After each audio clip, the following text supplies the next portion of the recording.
I do not have presentation rights yet.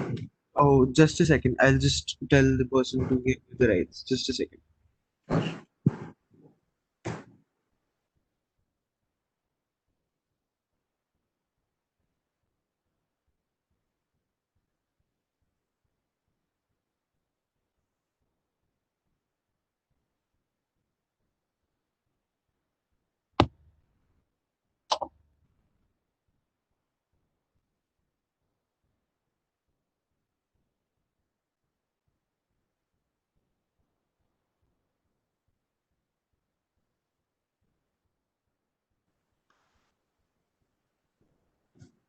All right, I will begin. Yeah. Okay. Good, good afternoon, everybody. I'm Shahid, and I'm going to be presenting the paper on Vyaktitva. It's a multimodal peer-to-peer Hindi conversation-based dataset for personality assessment. I did it along with Maitri under Dr. Jayendra Shukla and Dr. Rajiv Ratnasha, both of whom are from Triple IT. Okay, firstly, an individual's personality is primarily constitutes their social and emotional behavior, and also their cognition and decision-making abilities. And analyzing these personal characteristics can help us improve our understanding and management of people. Several traditional questionnaire-based techniques have been long in use for this, and these can be dated back up to the 1920s when it was used to supplement the process of personal recruitment, particularly for the armed forces, as well as to identify post-traumatic stress disorder symptoms. Even today, among several others, the National Aeronautics and Space Administration, or NASA for short, uses different kinds of group activities to assess traits that are fundamental for survival in critical situations. So therefore, automatic personality assessments are important in the sense that they can pave the way for substantial improvements in many domains. Uh, there have been a number of data sets introduced recently for research in automatic personality assessment, and each of them adopts a unique method for assessing personality. Some of these include an analysis of social media, anonymous handwritten essays, call center based telephonic simulations, short video based self introductions or vlogs, and responses to external stimuli and performance and group discussions. Now, while the existing data sets are several, we found a few limitations in them. Firstly, a large portion of the work that has been done has been devoted to personality assessment, where the primarily language was English, with little literature on the use of other languages. Or in other words, the advances made so far have not been tested for non-English speakers. Second, most of the datasets, barring the datasets collected using group discussions, miss a key factor of social environment, which is inextricably linked to personality. And our idiosyncrasies are largely stem from the way we routinely interact with those around us. And finally, though the group discussions involve a social setting, such setups restrain the free flow of ideas. What I mean is that in such situations, the discussion is most likely going to be guided by one or two leaders, and introverts get a lesser chance to speak.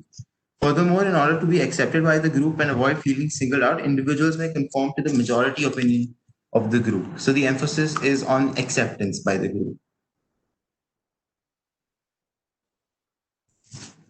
And now to the data set we propose is called Vyaktitva.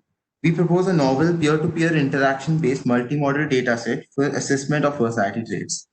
And this is going to be the first peer-to-peer Hindi conversations data set for personality assessment.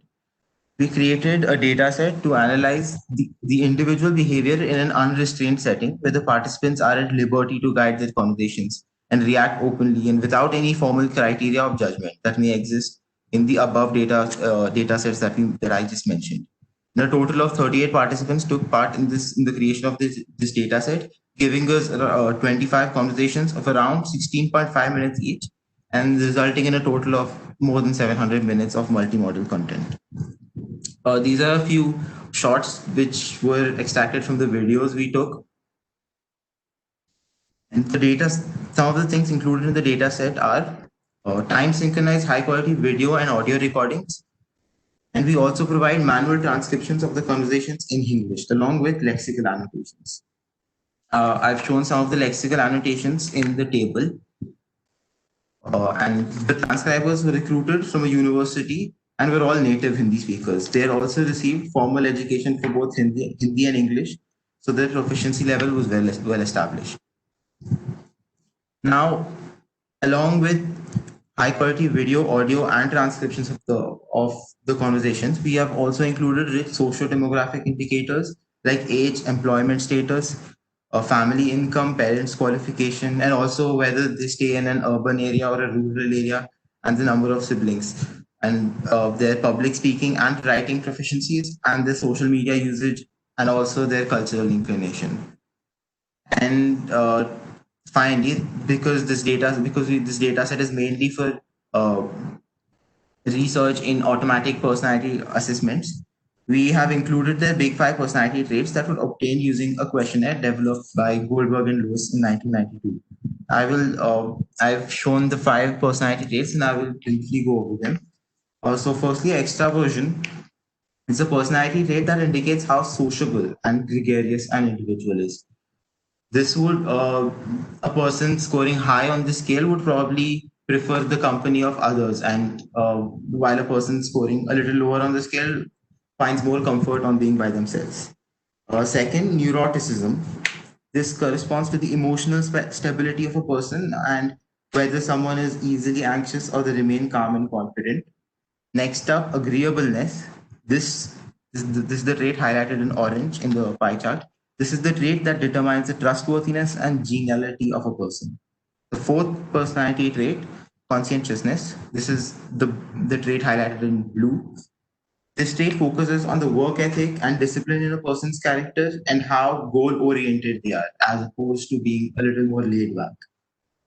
And finally, the openness personality trait, which is colored purple. This trait indicates whether an individual is innovative and open to new experiences or whether they prefer routine. Now coming to the data collection procedure, random pairs of participants were called to converse with each other. Firstly, they were made to fill up the big five questionnaires so that we could obtain metrics for their personality trait, for the five personality traits I covered above. And initial conversation prompts were provided, and some of them I've shown in the table on the right side. But the participants were encouraged to pick their own topics as well. These prompts were just as meant to be a starting point for them to get them started with the conversation. The participants were urged to speak in Hindi at all times, and they were also given the liberty of switching topics during a conversation, depending on whatever felt most natural to them. And the environment was a natural conversation like environment. So we and like group discussions or simulated conversations, we there was no guiding or there was no criteria for judgment in these conversations. And finally, the average duration of each conversation was around 15 minutes. Now I'm going to cover the statistical analysis of socio-demographic and lexical features, and in terms of their relation with the different personality traits. So as you can see in these figures, a good distribution of scores for all the five traits was observed, contributing to the diversity of the data set. So for all the five traits, the number of participants on either side of the median was identical, meaning there were an almost equal number of participants scoring higher metrics on the scale as well as lower metrics on the scale for each of the five personality traits. Our ethnographic study also indicated that the population of our data set was very diverse. The participants were of varying ages, had very different income levels, had different proficiencies in writing and speaking, and they were divided in their social media usage. And they also differed on whether or not they were culturally inclined. They were also from different grades in the college, with a few being employed individuals as well. We used two sample Kolmogorov-Smirnov tests to identify the indicators which impacted personality. And essentially, the test analyzes if there is a significant difference in the empirical cumulative distribution functions of random variables across the two samples under consideration. So some of the interesting findings we found. are that high proficiency in public speaking was usually attributed to extroverts. This is not very surprising, but our our analysis also backs this fact, backs this. And secondly, participants who were culturally inclined tended to be more emotionally stable. And now the third point, subjects who came from households with an annual income of less than zero point 0.5 million rupees were more straightforward, as indicated in the chart by their inverse relation with agreeableness. This is the bottom right chart. And finally, a low social media usage was usually accompanied by a more innovative outlook and higher scores on openness. This is the chart shown on the bottom left. We also performed a lexical correlation analysis to understand the impact that the words used by the participants had on their personalities. And here again, some of our key observations are firstly, that discourse markers, which are shown in blue in the given graph, they have a positive relation with both extraversion and openness traits. And now the second point is a high frequency of repetition of words. This is indicated by the green color in the graph. This again corresponds to a high level of extraversion. So people who use the same words more often seem to score higher on the extraversion scale.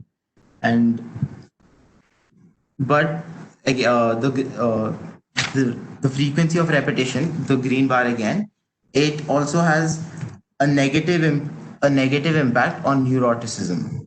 So people who tend to use the same words more often have a lower score on the neuroticism scale, which would mean that they're more emotionally stable and that they remain calm and confident in most of the cases. Finally, suffix words. These are words that are used to stretch out words while we're thinking of the next word. So these suffix words have a negative influence on agreeableness. Meaning the geniality of a person is negatively influenced by the number of suffix words they use. And finally, apart from personality assessments, other applications of this data set include development of embodied conversational agents. Uh, this is by performing tasks like back channel prediction and listener engagement analysis. About this, robots can produce conditional listener responses and therefore deeply engage individuals as storytellers. This can also be used for turn prediction, and studies have shown that factors such as gaze behavior and respiration contribute to predicting the next speaker in a multi speaker setting. And an analysis of this data set could further this and provide additional features that can be used for predicting when a user will end their speech to ensure this smooth tone taking. And finally, embedding personality in conversational agents. The media content proposed in the dataset can be used to train machines to interact with humans and carry out a face-to-face social conversation with an individual in real time. Uh, Thank you, everyone, and I am open to questions. Thank you, Shahid. So we welcome questions from the attendees. Anyone?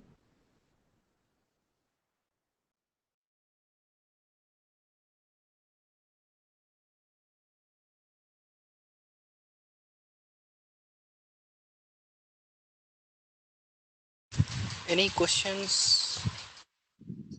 Let me. So, Aryan, probably we can move everyone in the attendee list to the panelists in case they have any questions. I guess we can do. We can move everyone. Okay, sir, just a second. Thanks.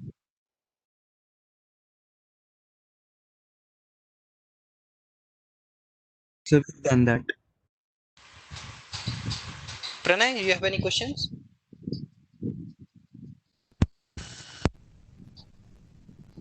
No, sir, I'm good.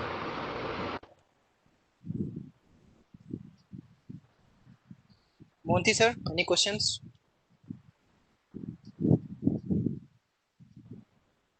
Okay, so Sikha has some questions. Sikha, you can unmute yourself and you can ask if you have any other questions. So Shahid, one question is package used. So I assume this is about the correlations that we performed. So mainly we performed a direct correlation using Python and the pandas library to get the lexical correlation between the words used and the personality trait. And for this, we used two sample Kolmogorov-Smirnov tests, but mainly regarding the correlations, pandas library was used. Okay, any other questions? I wanted to ask you, what is the size of the data set since it was not very much large? Is it so?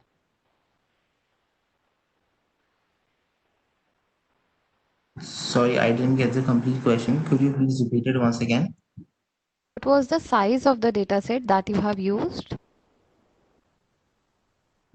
So size in minutes, we have more than 700 minutes. If the time is one indicator of size, but if storage space is what you're referring to, then uh, we have around 100 GB of data. So Shahid, you can add about number of users, number of conversation as well. Okay, so 38 participants took part in the creation of this data set, and the total number of conversations were 25. So, and each conversation we divide into two different parts, one for each participant. So there are a total of 50 recordings of around 15 to 16 minutes each. This results in the 700 plus minutes data set. Shahid. So probably I can ask one question, though I'm an author, so I want Shahid to answer. So Shahid, I mean, how about releasing the data set? Have you already released, or what's the plan in case other people want to use? We have not yet released the data set, but since the data set is complete, anybody who require access to it can directly mail us, and we will provide them a link, a drive link to the data set from which they can download. Right. So yeah, so we already in the process of releasing the data set. So if you need data set immediately, just drop an email. Otherwise, soon we will release the data set to the public community. Any other questions?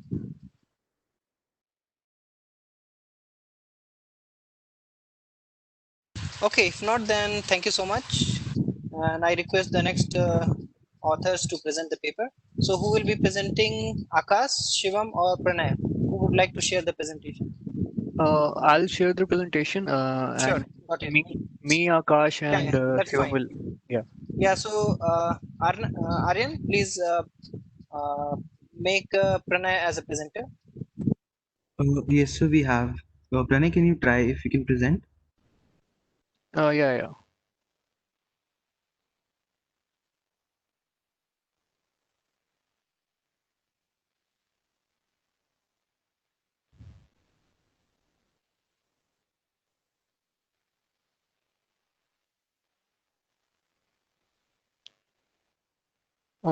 Is the presentation visible?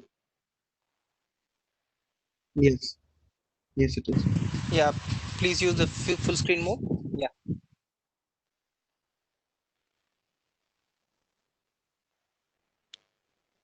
Yeah, Shivam, go ahead. Good afternoon, everyone. I'm Shivam, and I, along with my co-authors Akash Garg and Pranay Raj, will be presenting a paper, HLS typing using head movement-based testers. Before beginning, I'll also like to acknowledge the contribution and help provided of our mentors, Dr. Rajesh Kumar, Mr. Yaman Kumar, and Dr. Rajiv Ratan Shah. Next slide.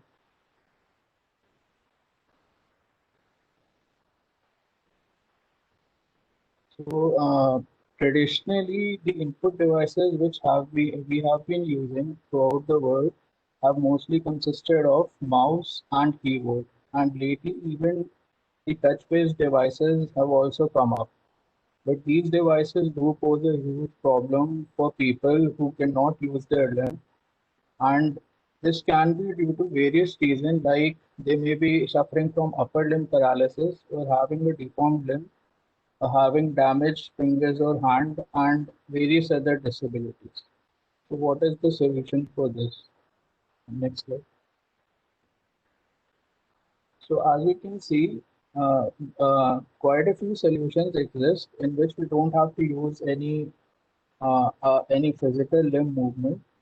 So one can be using a BCI-based system, which is brain-computer interface.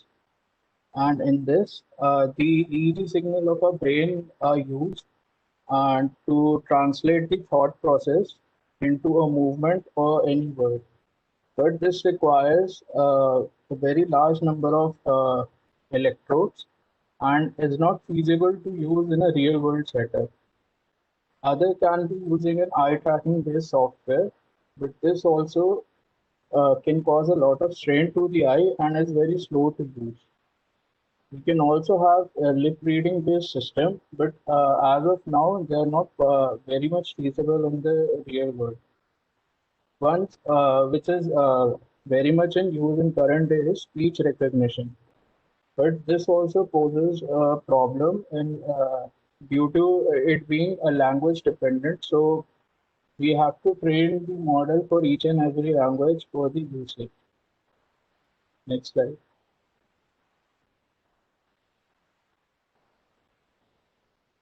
So one other category can be a head-based interface.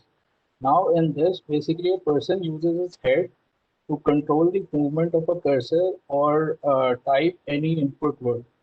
So as we can see, there was a paper presented by Novoselsky, a two-letter key keyboard.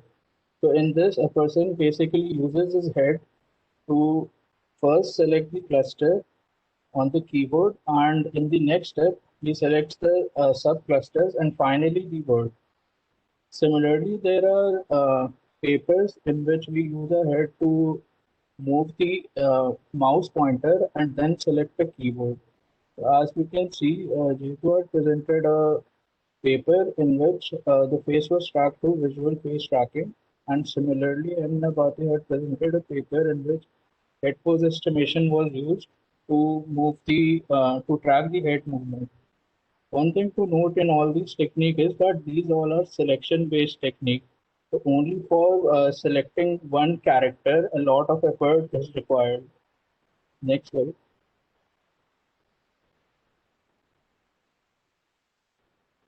Other technologies which have come up are known as WGKs, word gesture keyboards, and they have also been accommodated into mid-air touchless typing technologies. So in this, basically we use maybe our head or our hand, and we draw gestures in mid-air, and a tracking device is attached through which our movement is translated to the pointer movement on screen. So there's an existing system known as Vulture in which the tracking device is attached to the finger, and the person can then move his finger over the keyboard. Similarly, there's a VR headset-based system available in which the person wearing the headset moves his head to draw the gesture on the keyboard. Now, once this gesture is drawn, then a pattern matching based algorithm is used to finally select the word. Next slide.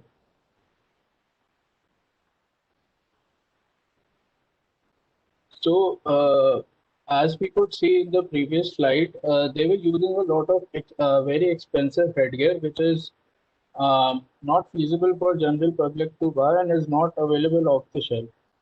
So what we are proposing in our work is to use our head to type in input and model that approach to a swipe keyboard based approach which is used in the smartphones.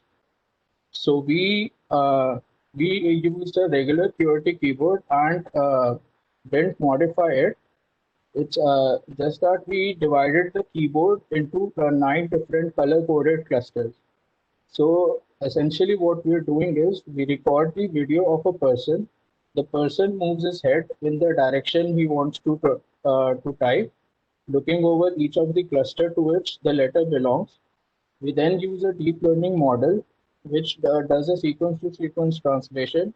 And then we suggest, based on the outputted cluster sequence, we suggest the word that a person was intending to type. Also, we ran an analysis for the 10,000 most common English words, and the results which were obtained was that only 8,529 unique cluster sequences were being generated. So this shows that on an average, for each cluster sequence, it would be having only 1.17 words. So after a person is done generating the gesture using his hand, we can simply suggest one or two words to the person. So essentially, in just two-way selection technique, we are giving the output word to the user. Now, Pranay will be presenting our data collection approach.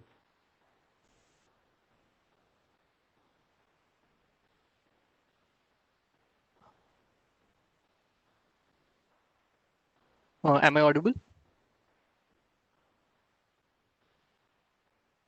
Yeah, Pranay. Yeah. So for the data collection, as we can see on the screen, the following setup was used. The user sits in front of a 17-inch monitor, which has the QWERTY color-coded keyboard displayed on it. There are 3 cameras mounted on the tripods, which are at an angle of -45 degrees, 0 degree, and 45 degree respectively. It should be noted that for our research, we are using only the central view recordings of the user.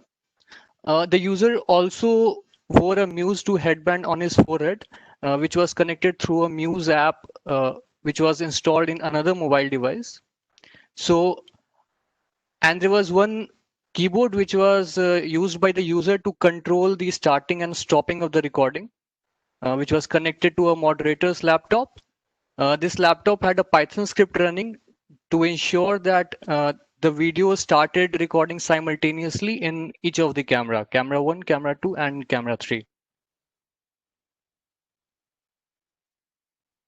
So like I mentioned, we use the central view recording for our research.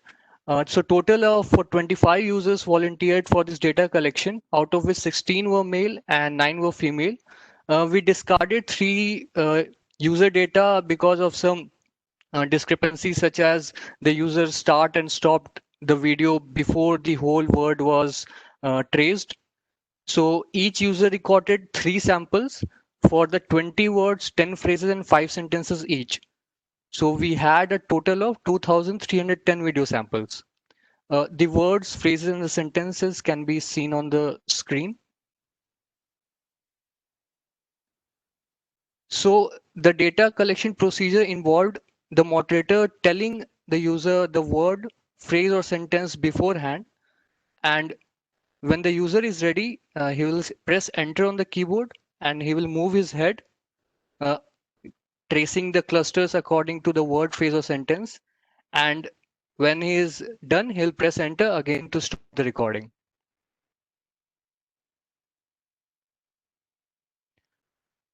The words that were selected for the data collection purpose ensured that a proper cluster coverage was there. When I say cluster coverage, I mean that each cluster has a proper representation according to the words. The phrases and sentences were selected from the OLU VS and the TIBI dataset respectively.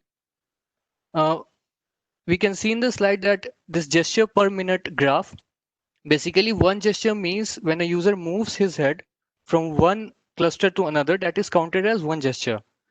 So the minute for each user is 49.26 and standard deviation was 5.3. Basically, this information tells that how fast a user was moving his head while recording the video. So this is all for the data collection. Now Akash will be continuing with the architecture, the result analysis, and the evaluation metrics. So our current model is based on a sequence to sequence task. Generally, what people do in a CNN RNN model is they train end to end. But in our case, since we have a very small data set, end to end training will make the model not learn any suitable characteristics. So on the current slide, we can see our feature extractor module. So for the feature extractor module, we used a HOPNet architecture, which was proposed in 2019. And this model mainly takes an input image and calculates the intrinsic Euler angles from that image in the form of feature vectors. So how it calculates is it classifies the angles into a bin classification. So like for each axis, I have plus 99 to minus 99 degrees, and a bin is selected by the network in which the angle is, and it is trained using a multitask classification loss.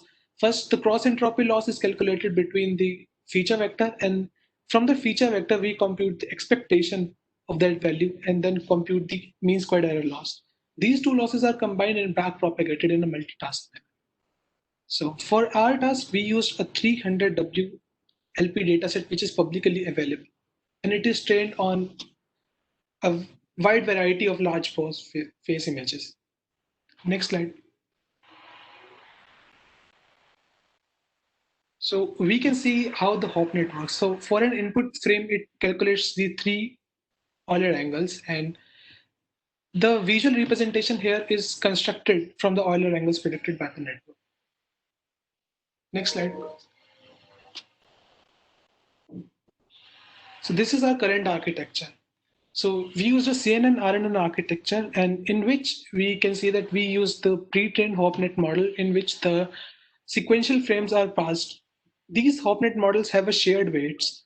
So it computes a 66 bin feature vector for each of the angles, and we concatenated those feature vectors to form a 198 size feature vector. So we now have the sequential feature vectors. Those are passed into multi-layered by GRU network. And then the training is done using a CTC loss function. So while essentially we use CTC loss function is because there is no alignment between the input frames and the output. Since the length of input and output is different, CTC loss uses dynamic programming to compute loss, and it suits better to give the alignment to input and output. And during the inference phase, we used beam search algorithm. Beam search decoding is very common in the field of natural language processing. And next slide. Yeah. So for the evaluation metric, we used accuracy and dynamic time warping distance. So what is dynamic time warping distance? Dynamic time warping distance helps us to know how well our predicted gesture trajectory fits to the original sequence when plotted on a street. And maybe we can give, like we can see here, the original DTW score is not a well predictor of how the sequence matches. And for the DTW, we can see that the second figure shows a better match and has a lower MDTW score. So a lower MDTW score denotes a better match. Next slide. So these are our results. So we evaluated our in two different scenarios. One is inter-user and one is intra-user. So in inter-user, we use two set of users, S1 and S2, which are mutually exclusive, but the cluster sequences are kept same. So like as we told that we have collected three sequences for each user, those three sequences are kept similar. In intra-user, we club these set one and set two, but for each of the three samples, we use two samples in training and one sample for testing. And it can be pretty much seen from that the proposed model performs much better on an inter-user task and has a lower MDW. Next slide. So yeah, so our work presents a very meaningful way of mapping the gestures into clusters, which can be translated into characters as well. So our data is also publicly available, which could help improve the current system. And yeah, so in the future work, we can use more training data and a wide variety of meaningful sentences which could improve the performance of the model. And secondly, using the Muse band, we could also record EEG signals and acceleration, and those two can be used in the prediction using fusion techniques. And other future applications could be like using wearable devices and mobile computing. And yeah, so that's it. Thank you. And any questions from anyone?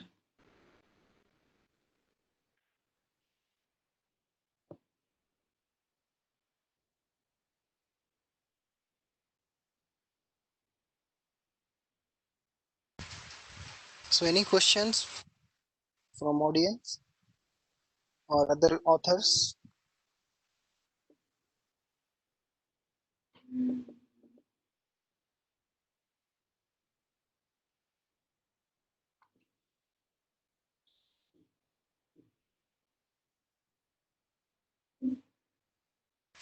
So we can take one or two questions. Any questions from anyone?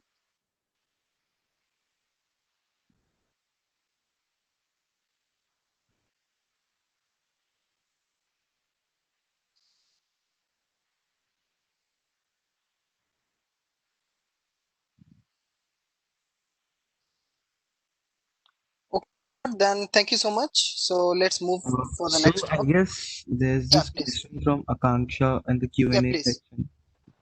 Yeah, please. So the question is regarding the size of the data in MBs or GBs. So I think for around for each user, if we talk about one user, the size would be around 50 to 60 GB, if I'm not wrong.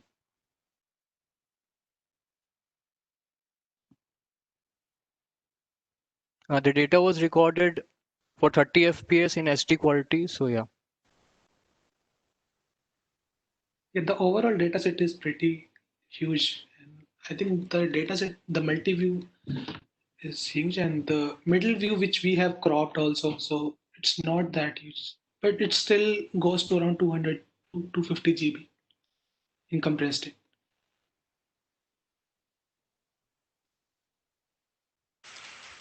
So probably I can ask one question to all the authors.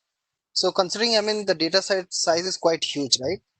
Can you do something to basically help out the research community to probably provide a subset of data set or shorten the data set, or I mean any other ways, so that or provide extract the features, because even the extracting feature for such a huge data set is quite difficult, right? I mean, so do you have any plan regarding that? Yeah, exactly. So we have also provided this HOPNet features also in the form of NumPy file. And yeah, the raw data is also available, and the cropped frames are also available in NumPy form. Sure. So why don't you in the chat probably if you can provide the dataset link where you have deployed, so I think it will be useful for everyone. Yes, sure. I will give it. Okay. Sure. Thank you. Okay. Yeah. Thanks. Any other questions? I have following questions. So, what libraries you used, and what is the system configuration where you perform your experiments? So we mainly wrote the code in PyTorch and used for pre-processing. We used OpenCV for face extraction and so, and we conducted all of the experiments on Midas server using a 12 GB GPU. So the Uh, training time was around 2 to 3 hours for a single model. Did you ask for the configuration of the like mobiles used or like for the processing? The processing, the Midas server. Yeah, Yeah. Okay. thanks. Any other questions before we move to the next talk?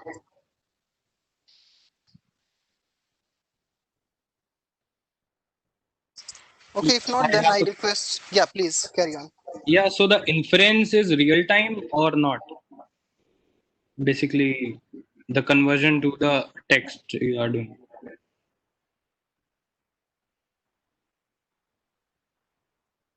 Hello. Yeah. So So yeah, firstly, the video feed is entered into the model, and the output we perform beam search on that output to Yeah. So decode. it's not real time, No, or it's not real time, we can say. uh, So how the much? data set is captured before, and then we use this a part of data set for testing and a part of data set for training. Yeah, that's what I'm asking. Basically, in testing, how much time does it take to basically predict the text out from the video? So on For GPU, yeah, we don't actually recall how much, but it's the normal time which an iteration takes on GPU. yeah. So the cluster output is basically taking around 1 second or less than 1 second. So the inference was real time only. Okay, it's almost real time. Yeah. Okay. So it was very nice question. So basically, yeah. So far all the experiment has been probably done in the control way. Yeah, but we do have plan to probably make it more used in real time scenarios. So where basically we can deploy and probably do the inference in the real time. So in that case, probably we can probably provide more detailed information. Yeah, but right now it is mostly in the control manner. Okay.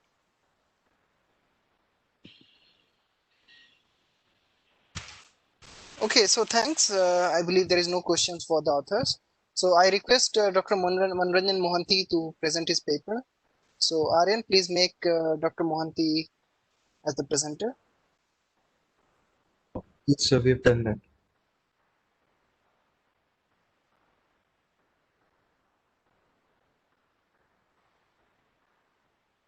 Hello everyone, can you see my screen and can you hear me?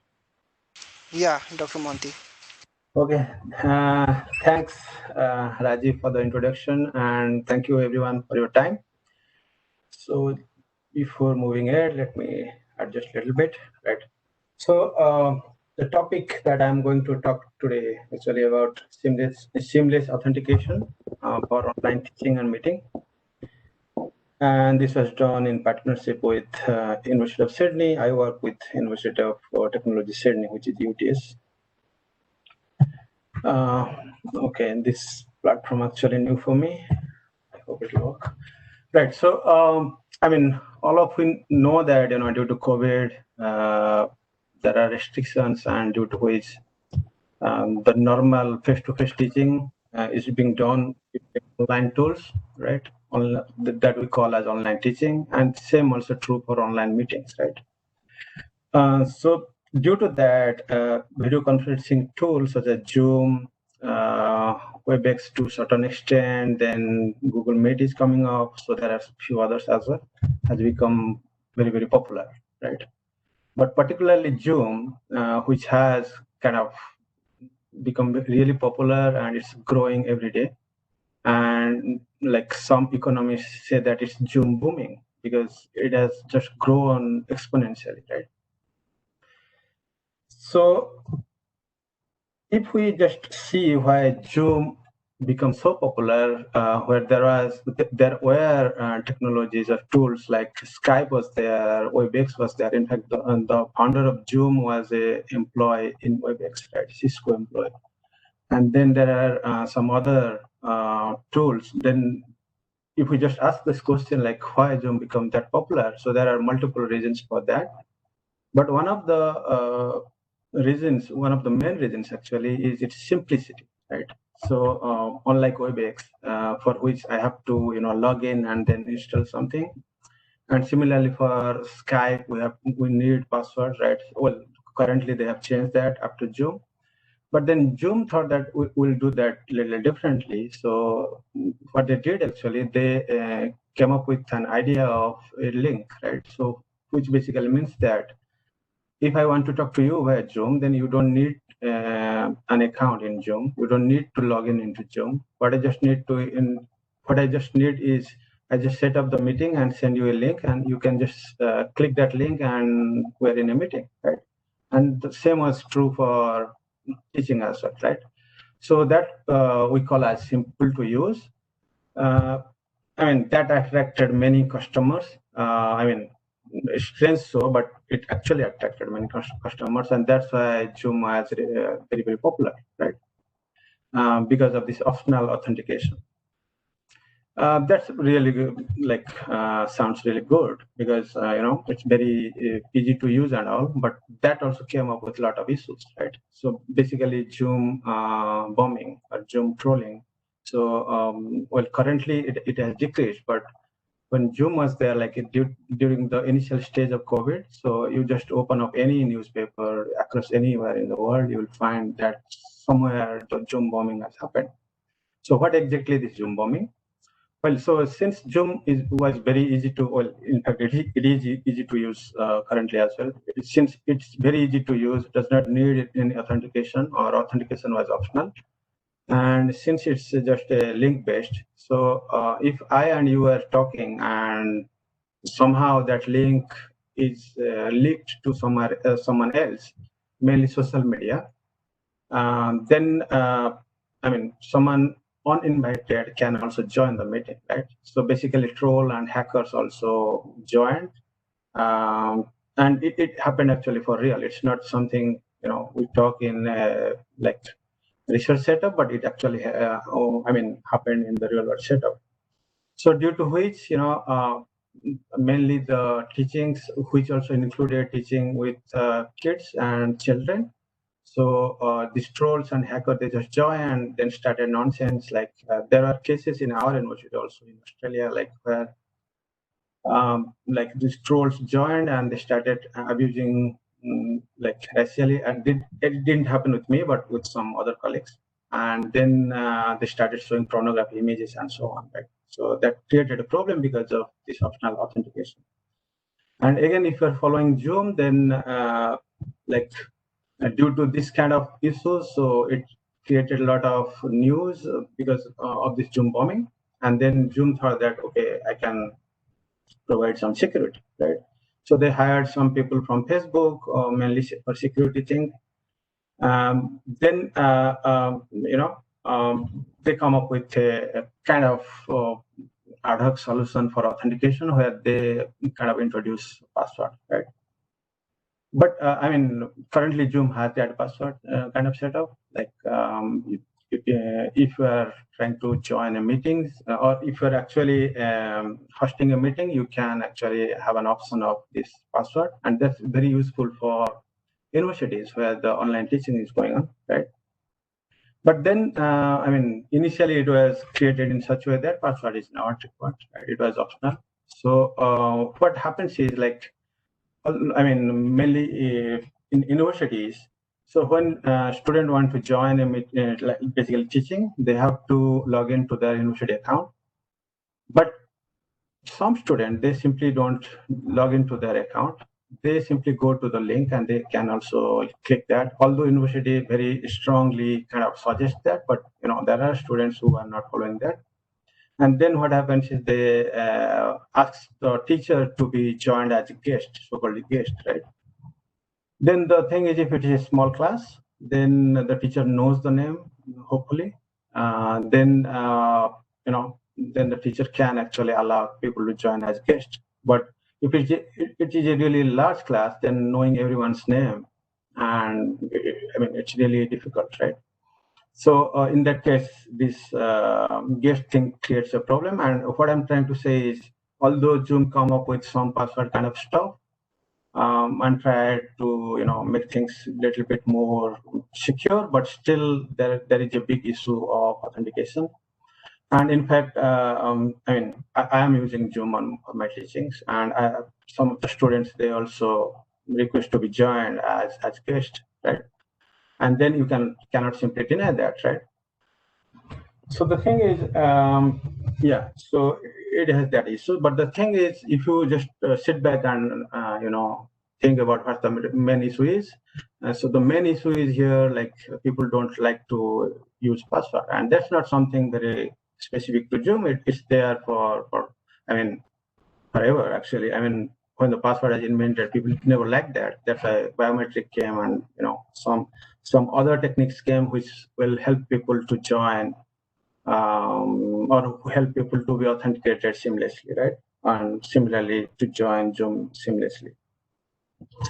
So what we propose in this work is something we call that as seamless authentication. So the main objective here was like allow people to join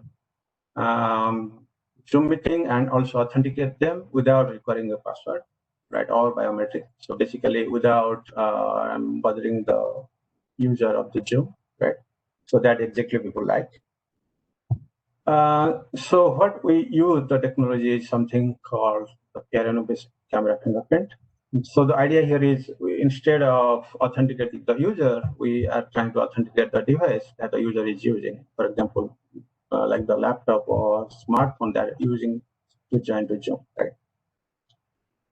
So before I move ahead, although this work is very specific to Zoom, or I'm talking about Zoom specifically, it can be also applied to some other kind of tools. But the reason I'm talking about Zoom is it has very weak authentication. This is an ongoing work because this project is not a very small project, and this is part of the work that I am presenting. So just to understand the work, let's first understand what is piano noise, right? So we all have cameras, right? Smartphone camera. Just before we talked about the cameras, I mean any camera, like we are using any camera, and that camera has a sensor, right? Mainly digital camera I'm talking about. So that camera has a sensor whose job is to convert the light to the pixel RGB value that we see in an image or video frame, right? So this sensor is nothing but an array of pixels, and each pixel is manufactured from silicon, right? Somewhere it's being manufactured. But the thing is, like during the time of manufacturing, the sensor is manufactured in such a way that each pixel of the sensor is manufactured not in an ideal way. So what I mean is, if the pixel was supposed to be a perfect circle, it's actually a little bit different than the circle, right? So due to which, if in the ideal case, which is the circle case, and the output was supposed to be 200, then the actual output that we're getting due to this defect in manufacturing is a little bit different than 200, for example, 195, right?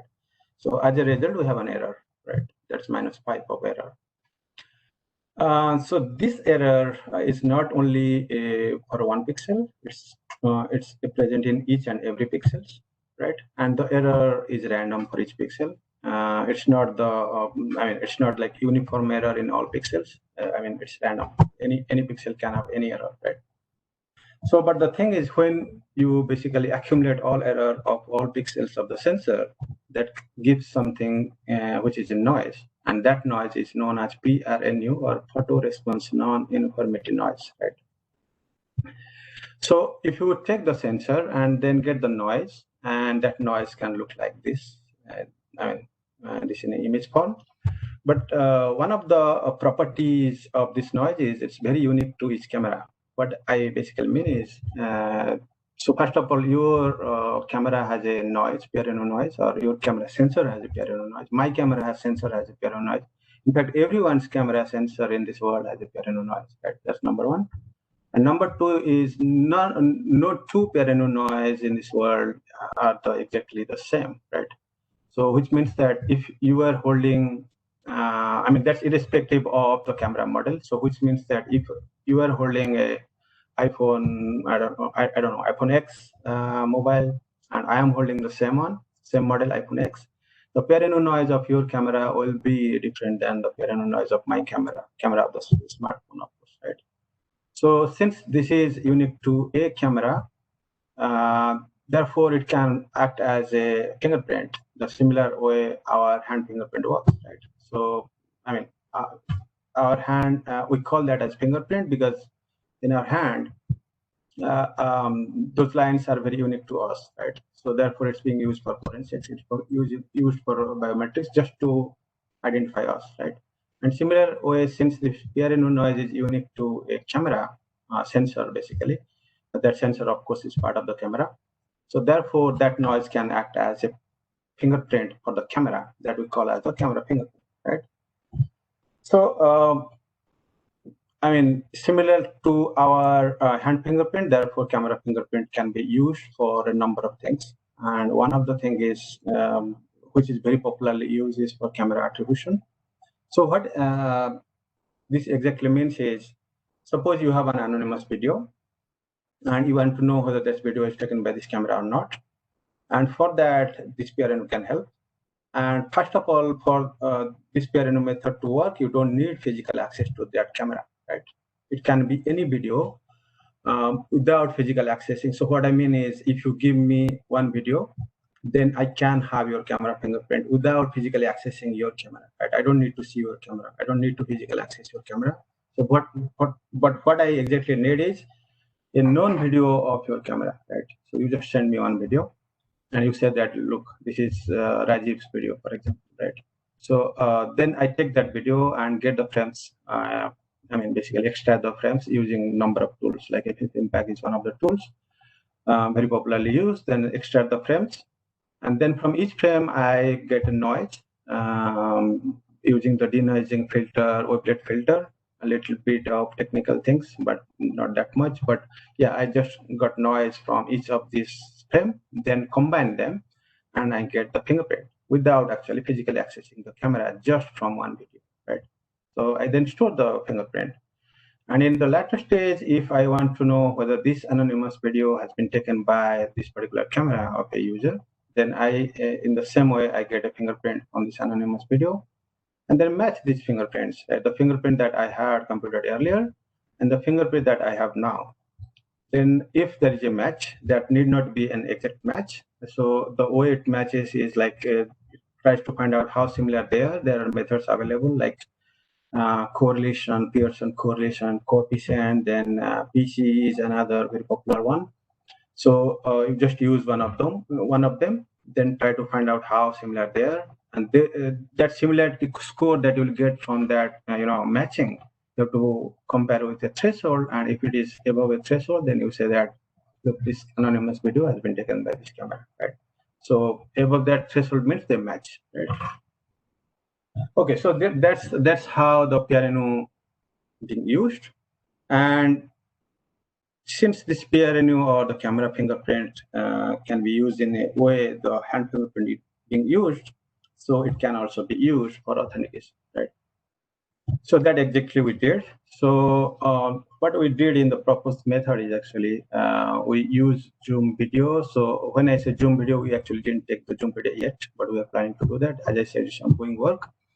But we just use Zoom video for PRNU-based authentication. And what we propose is to use this authentication scheme in conjunction with the password. The reason is the scheme basically is not 100% kind of perfect. It has very high performance, but still not 100%. But password, as we know, is 100% perfect. Right? So password is as a secondary method.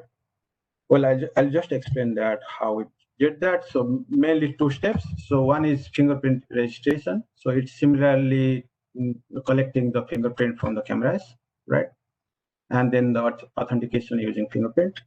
And that will be explained in this slide, actually, registration.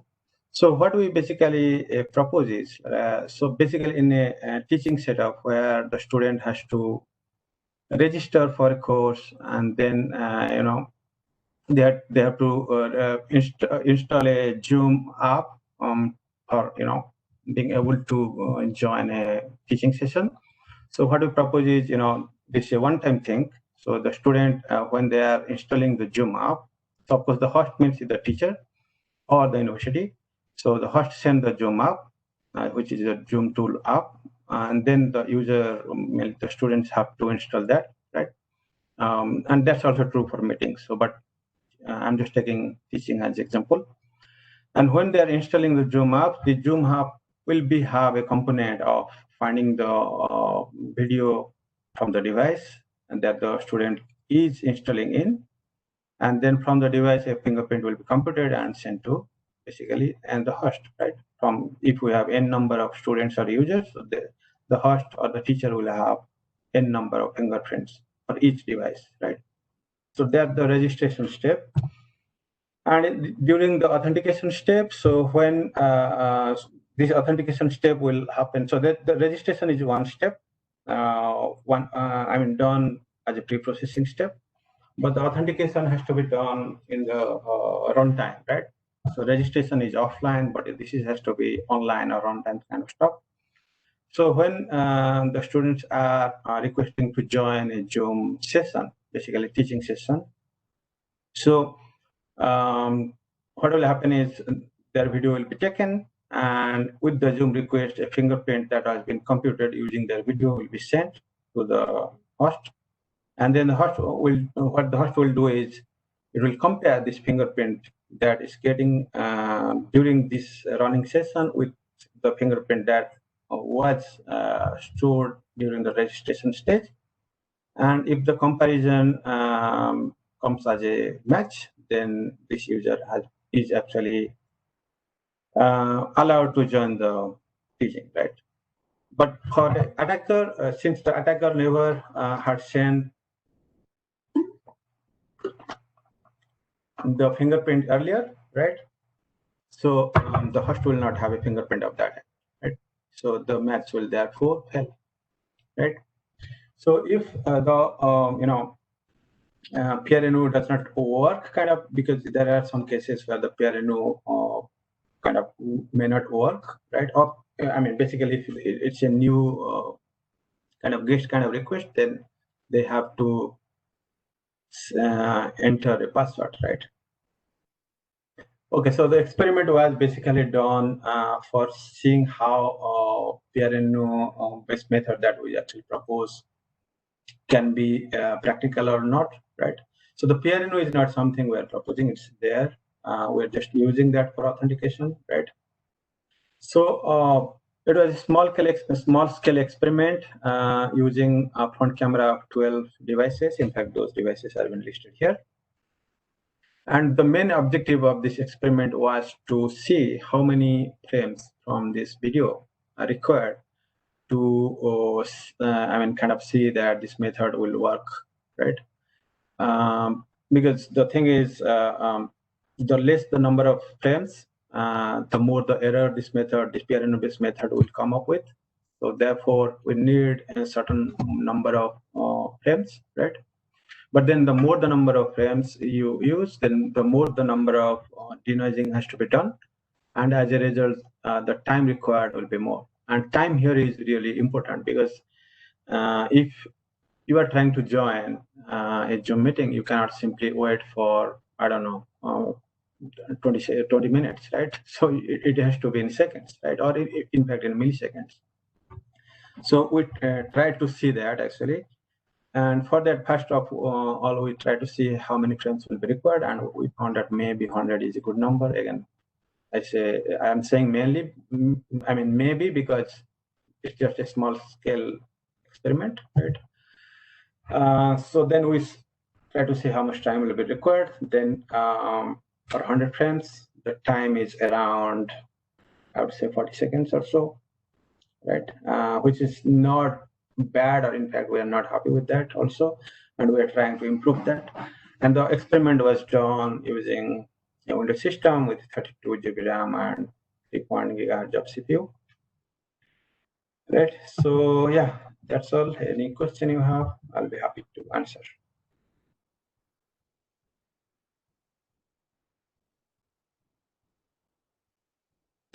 Okay, any questions from the audience? Yeah, I have one. Hello. Yes, please go ahead. Yeah, so I wanted to ask how you are handling noise from different sources other than the sensor, like different lighting conditions or something like that can vary for a student, maybe. Yeah. That's a really excellent question. So, if I understand your question properly, so you are saying that there are a number of different noise, right? Yeah. So how you are kind of singling, kind of isolating the noise from the sensor, right? Yeah. Well, I mean, I didn't show that in the slides, but again, this is not something we are proposing. It's there, the peer-based method, but just to answer your question. So what happens is like this noise, the peer noise is a multiplicative Gaussian noise. It has been found while being modeled, right? So, but the other noise are really small with respect to this peer noise, right? So, I mean, given that the denoising is being done using kind of wavelet based or BM3D kind of filter. So the other noise basically are very small with respect to this parent noise, which is Gaussian kind of multiplicative Gaussian noise. So therefore, people have model the other noise. I am calling parent noise, then all other noise as other noise. The other noise as Gaussian first of all, and these other noise are additive, right? But the PRNO is multiplicative, which means that the PRNO is multiplied with the signal, but the other noise is added with the signal, right? And since this is additive, so it's really easy to get rid of that, because then you can have a filter like the average filter, right? So which can just cancel out all the other noise. I mean, roughly cancel out, not all.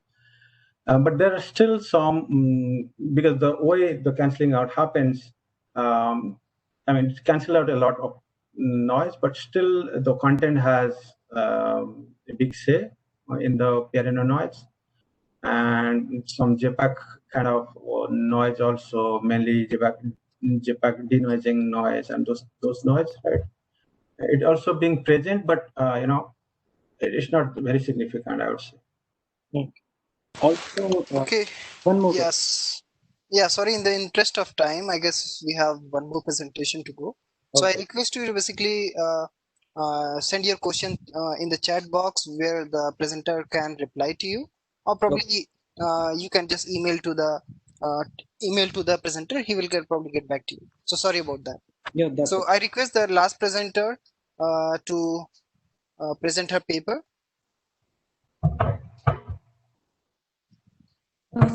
Yeah. Hello. We have Devshi with us, right? Yeah. Devshi here. Like. Yeah, please. Yeah. Let me share my screen.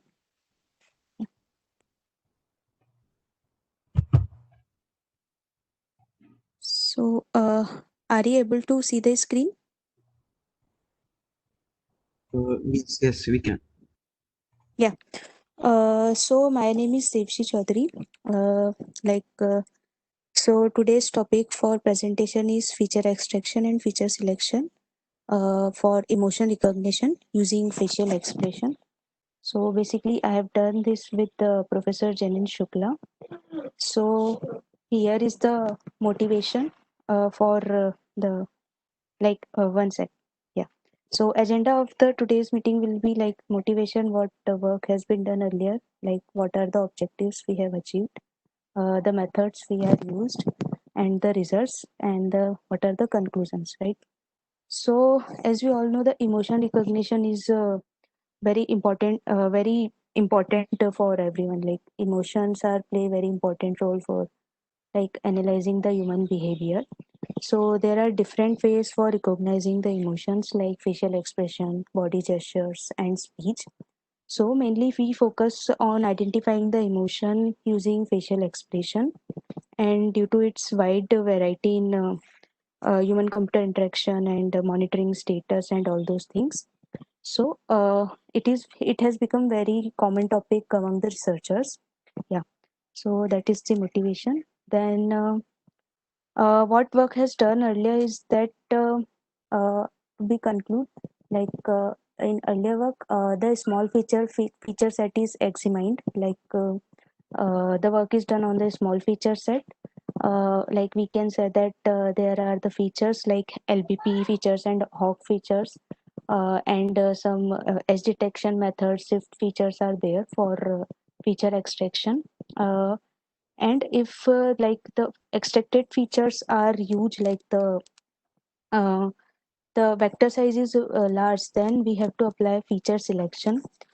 Feature selection is nothing but the processing of how we manually selecting the features which are contributing more to the prediction variable. And there are some features which are not relevant to us. So, and according to them, our model is trained. So, according to the previous research, the features like PCA, principal component analysis, IDA, LDA, are not useful because they are mainly they focus on they are not related to automated pattern recognition. So we can optimize feature selection by the likelihood, like how the features are mutually related using the mutual information between the features, like the measure of feature relevance between the features. Our objective is that to review the facial features, like as I said, small features that is used earlier. So we have compared a large feature set and extracted them, and also we identified what are the significant features for the FER. And we have basically applied two methods. One is formal method and second is bag of visual words. In the coming slides, I will explain both of them.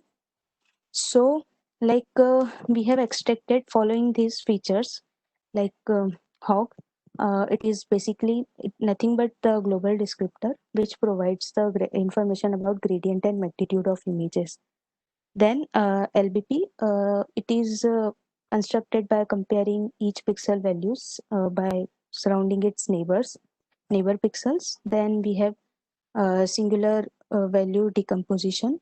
It is a robust methods for storing large images as a small in smaller ways. Then we have edge detection. There are various edge detection filters are there, like Sobel filters and Laplacian filters and Kenny edge detector, which provide information about the edges of the particular, what are the important edges in the images. Then we have applied basically Gabor filters and its variations. Then shape and texture features. Shape and texture features nothing but the alignments of that 68 points on faces. Then there are hallelic features. Hue movements and colors. These are basically the texture features. And shift. So yeah, after extracting features, like we have used three feature selection algorithms based on the mutual information. Basically joint mutual information. Then second is conditional mutual information maximization, and the third one is MRMR, minimum redundancy and maximum relevance. So all the experiments what we have done in CK plus dataset, which is publicly available. So basically we focus on the basic 8 emotions for identifying, like the emotions are anger, contempt, disgust, fear, happy, neutral, surprise, and sadness. So first I will cover this formal approach. In formal approach, first for each image we perform pre-processing, and in particular image what we have done, face detection using RCNN. Then as I explained, I have extracted all these features. Then we have applied feature selection with respect to each method, like JMI, CMIM, and MRMR. After the feature selection, we have entire metrics. We divided it into training, validation, and testing. 75% of the data is used for training, 15% is for validation, and testing is done on the remaining 10% data. So like we have applied MLP classifier, and for the parameter tuning of this classifier, we have applied fivefold cross k fivefold cross validation. So in this what we have done as we have we have to identify the number of features, optimal number of features, because we are performing feature selection. So for that what we have done, we have taken from 5% to 25% of the features of the total features and where we are getting the maximum accuracy. On an average, we are considering that in the results I will show you. Then we move to the bag of usual words approach, where all things are same except that what we have done after face detection, we have divided the image into patches. The feature extraction and selection remains the same. After that, we have got this bag of all the patches. So to reduce that site, what we have done, we have performed clustering, so that if two like two patches are of a similar kind, so that they can be in one cluster, right? Then after that, the classifications remains the same for the classification procedure. Then as I mentioned, in results, we have these total number of we have vary our model from 5% to 25% of the feature in three of these cases, and on an average at the 20% of the total features we are getting maximum accuracy. So here, as we can see that using JMI, we are getting around 21% of the total features. In MRMR around 20, and in CMIMI it's around 19. So on an average, we have taken 20% of the total features after the feature selection. Then yeah, so as I mentioned, we have also identified what are the significant features for us to like which are significant features for our process. So what we have done for that, we have weighted the relative occurrence of each features. For that, basically what we have done, for a particular selected features, we find the total count of that feature in in optimal number of features, and after that we normalize that particular feature with its cardinality, and after getting that particular value, we have multiplied it the accuracy to obtain the weighted relative frequency. We have got for each features, we have got as here the average related frequency between 0 to 1. So here in our case, hog and this version of LDSP, LDSP is a version of extended version of LBP, and Greco metrics as a significant features for us in CK plus dataset. Then in the conclusion, we have worked on large data set, not large data set, the feature set is very big, and we have reported around 85%, 84% of accuracy in formal approach and 85% of accuracy in bag of words model. And for Greco metrics and LDSP along with the hog features are significant features for us. So in future, what we can do, in the current research, we have worked on one data set. So we can combine other data set also. Multiple, we can work on multiple data set, and we have obtained these significant features. So we can develop guided CNN, guided convolutional neural network, so that there is no need for CNN to extract features and learning the features from itself, so that the size of that particular CNN can be reduced. Yeah. So these are some references, acknowledgements. Yeah. So thank you. That's all it I have. Any questions?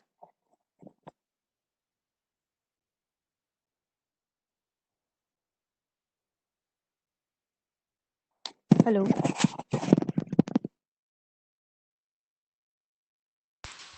Yeah. Someone has question?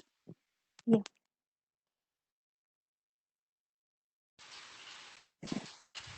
Yeah, please ask.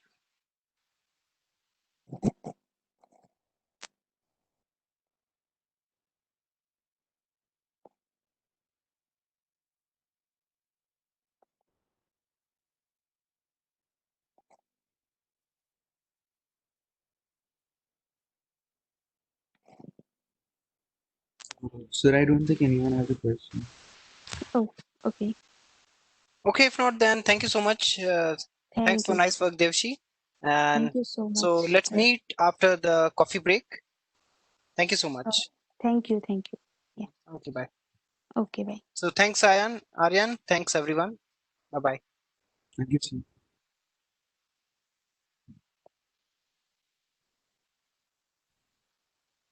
Gitansh, can you